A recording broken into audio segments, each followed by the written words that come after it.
Domain number 7 security operations के अंदर आज हम डिटेक्टिव एंड प्रिवेंटिव मेजर्स देखेंगे। इनमें बहुत सारी चीज़ें ऐसी हैं जो हम पहले कवर कर चुके हैं, सिर्फ इसे हम गो थ्रू कर रहे हैं in little bit more detail.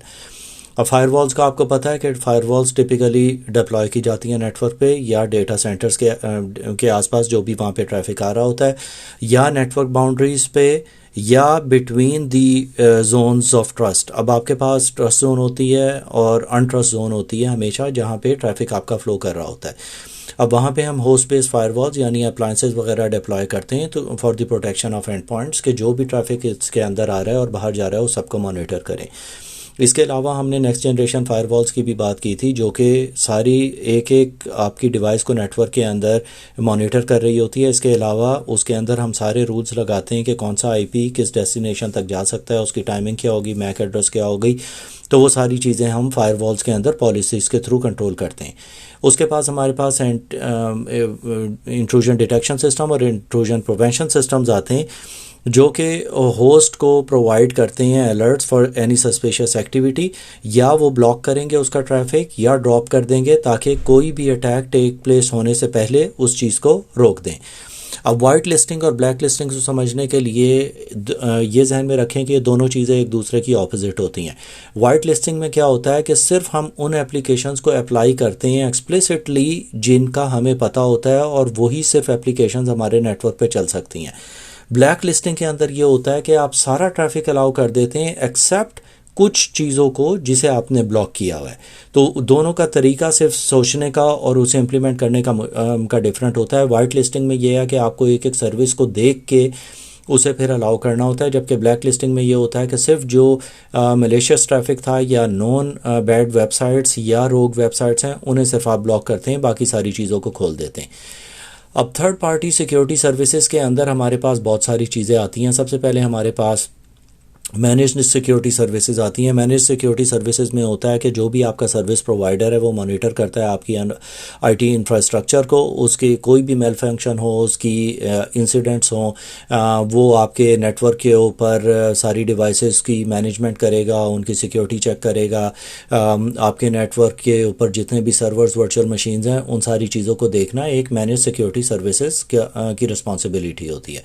Vulnerability management services जो होती हैं उसके अंदर होता है कि सर्विस प्रोवाइडर पीरियोडिकली आपके स्कैन करता है पूरे इंटरनल और एक्सटर्नल नेटवर्क्स को और रिपोर्ट्स बना के कि वनरेबिलिटीज़ कौन कौन सी हैं आपकी, या जिसके ऊपर आपको काम करना चाहिए, वो एक रिपोर्ट बना के दे देता है। FSIEM और SOR इसे ऑलरेडी हम अपने प्रीवियस एक लेक्चर में कवर कर चुके हैं कि ये सिर्फ एक ऑटोमेटेड सिस्टम है, जो कि SIEM क्या करता है कि जितनी भी आपकी इंट्रूजन डिटेक्शन सिस्टम और प्रिवेंशन सिस्टम है और फायरवॉल्स वगैरह राउटर स्विचेस की सारी डिटेल्स इकट्ठी करके एक सिंगल प्लेटफॉर्म के ऊपर आपको दिखाता है। SOAR क्या करता है कि वो जितनी भी उसे फीडबैक SIEM से मिलती है उसके ऊपर वो अपने एल्गोरिदम यूज़ करते हुए ऑटोमेटिकली एक्शन ले लेता है और एडमिनिस्ट्रेटर्स की इन्वॉल्वमेंट से कम हो जाती है। उसके अंदर सारे रूल्स मौजूद होते हैं कि अगर किसी किस्म का अटैक आ रहा है तो उसने क्या करना है। आईपी रेप्यूटेशन सर्विसेज जो हैं, आईपी रेप्यूटेशन सर्विसेज का काम ये होता है कि वो एक थ्रेट इंटेलिजेंस फीड वगैरह प्रोवाइड करती है टू इंट्रूजन डिटेक्शन सिस्टम और प्रिवेंशन सिस्टम्स और फायरवॉल्स को, ताकि वो पहले से रेडी हों जब भी कोई एक नया अटैक किसी किस्म का भी आया है।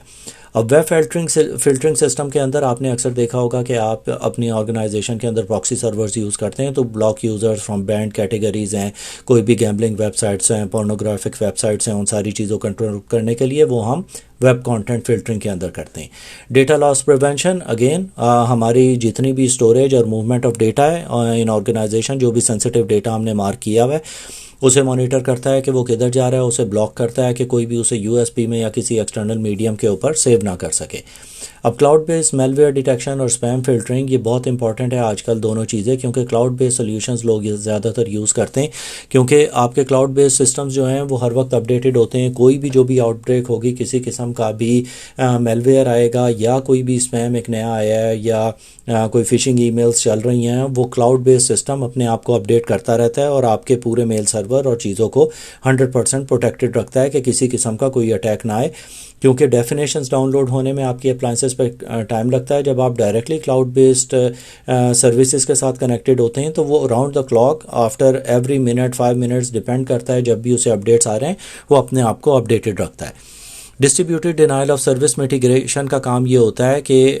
ये हमेशा आपके नेटवर्क के अपस्ट्रीम नेटवर्क के ऊपर डिप्लॉय हुआ होता है, और कोई भी जो भी डीडॉस अटैक हो रहा है उसे वो रीराउट कर देता है ट्रैफिक को, ताकि वो मेन कस्टमर की तरफ ना आ सके या उसे कम्प्लीटली ड्रॉप कर देता है।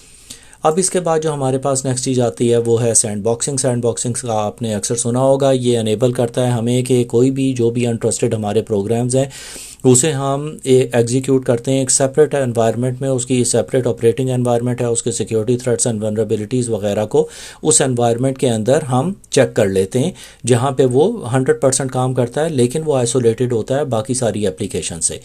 आजकल बहुत सारी हमारे जो एंटी मेलवेयर है, वेब फिल्टरिंग और आईपीएस वगैरह, इसके अंदर सैंडबॉक्सिंग इस्तेमाल होती है कि जहाँ पे हम ये सारी चीज़ें उसके अंदर टेस्ट कर लेते हैं। इसके बाद हमारे पास आता है Honey pot and honey nets. अब ऑर्गेनाइजेशंस के अंदर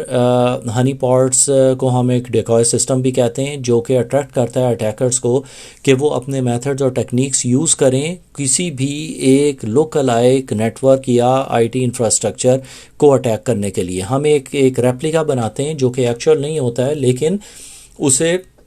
अगर कोई अटैकर बाहर से आता है, वो देखता है कि अच्छा इसके ऊपर ये पोर्ट्स खुली हैं और ये वो कोई भी ऑर्गेनाइजेशन में कोई एम्प्लॉय भी है जो कि डिफरेंट चीज़ें करना चाह रहा है, उसे पता नहीं होता कि ये एक्चुअल है या रेप्लिका है, तो वो उसके ऊपर अपने टूल्स यूज़ करता है और फिर जो आईटी सिक्योरिटी टीम है उसे मॉनिटर करती है और उन्हें पता लग जाता है कि कोई इसे ट्राई करने की कोशिश कर रहा है। अब अगर आप बहुत सारे हनी पॉट्स किसी ऑर्गेनाइजेशन के अंदर डिप्लॉय करते हैं किसी भी किस्म के पेनिट्रेटर्स को आइडेंटिफाई करने के लिए, तो उन्हें हनी नेट्स कहते हैं, क्योंकि हम बहुत सारी जगहों पे ये डिप्लॉय कर देते हैं। लेकिन इसके अंदर सबसे बड़ा लीगल इशू ये आता है कि आपको अपनी लीगल टीम से और हायर मैनेजमेंट से इसकी परमिशन लेनी होती है, क्योंकि बाज़ औक़ात ये जो हनी पॉट्स होते हैं इनकी सिक्योरिटी पॉलिसीज़ इतनी स्ट्रांग नहीं होती हैं कि लोग इसे यूज़ कर लेते हैं to launch any attacks from these honey pots. Last में हमारे पास आता है नहीं, एंटी मेलवेयर है पहले। Anti malware is just like our antivirus software जो हम कंप्यूटर्स पे यूज़ करते हैं। एंटी मेलवेयर किसी किस्म के भी मेलवेयर्स वगैरह को डिटेक्ट करता है। और लास्ट में हमारे पास आता है मशीन लर्निंग या आर्टिफिशियल इंटेलिजेंस टूल्स। अब मशीन लर्निंग, क्योंकि आपको पता है एक बज़वर्ड है आजकल, आप हर जगह सुनते हैं, ये अपने एल्गोरिदम्स को आर्टिफिशियल इंटेलिजेंस के साथ ख़ुद ही लिंक रखता है, अपनी खुद डिसीजंस लेता है।